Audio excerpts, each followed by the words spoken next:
ഇന്നിപ്പോൾ എന്താ വിശേഷം എന്ന് ചോദിച്ചിട്ടുണ്ടെങ്കിൽ രണ്ടാളെയും കൊണ്ട് ആശുപത്രിയിൽ പോകട്ടോ. അപ്പോൾ ഒരാളുടെ കഴിഞ്ഞില്ല, രാത്രി മുഴുവനും ചുമയായിരുന്നു. അപ്പോൾ അവൾക്കും വയ്യ, അക്കൂനും വയ്യ. അപ്പോൾ അക്കൂനെ ഇന്ന് സ്കൂളിൽ വിട്ടില്ല, അവന് ചെവി വേദനയാണെന്ന് പറഞ്ഞപ്പോൾ ഇനിയിപ്പോൾ ചെവി വേദന എടുത്തിട്ട് നമ്മൾ സ്കൂളിൽ വിട്ട് കഴിഞ്ഞാൽ പിന്നെ പോയി കൊണ്ടുവരണ്ടേ. അപ്പോൾ ഞാൻ വിചാരിച്ചൊന്ന് ഹോസ്പിറ്റലിൽ പോകും. ഹോസ്പിറ്റലിൽ പോകുമ്പോൾ ആ കൂട്ടത്തിൽ 2 വിരുന്നുകാരുണ്ട്.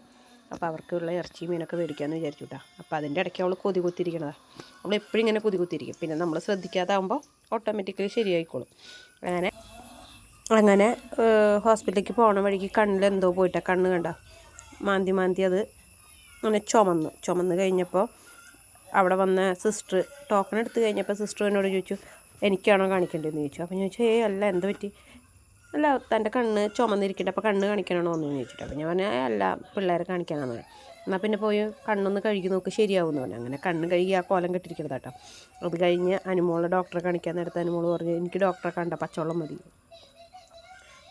കുപ്പിമരുന്ന് കഴിക്കാൻ ഭയങ്കര മടിയാണ്, ഗുളിക പിന്നെയും കഴിച്ചോ. അപ്പോൾ ഞാൻ പറഞ്ഞു, മരുന്ന് നമുക്ക് ഗുളികയാക്കാമെന്ന് പറഞ്ഞ് അങ്ങനെ പറഞ്ഞിരുന്നപ്പോഴത്തേനും പിന്നെയും കൊതി കുത്തൽ തുടങ്ങി. അപ്പോൾ ഞാൻ വെച്ചാൽ എന്നാൽ പിന്നെ അവിടെ ഇരുന്ന് കൊതി കൊടുത്തട്ടെ എന്ന് വിചാരിച്ച് കുറച്ച് നേരം കഴിഞ്ഞപ്പോൾ പിന്നെ ശരിയായിട്ട് നല്ല തിരക്ക് ഉണ്ടായിരുന്നു.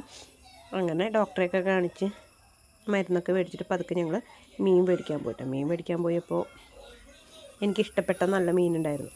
റോഹു എന്നും പറഞ്ഞ മീനാട്ടോ, അതായിരിക്കുന്ന ചുമപ്പ് നല്ല മീനാട്ടോ.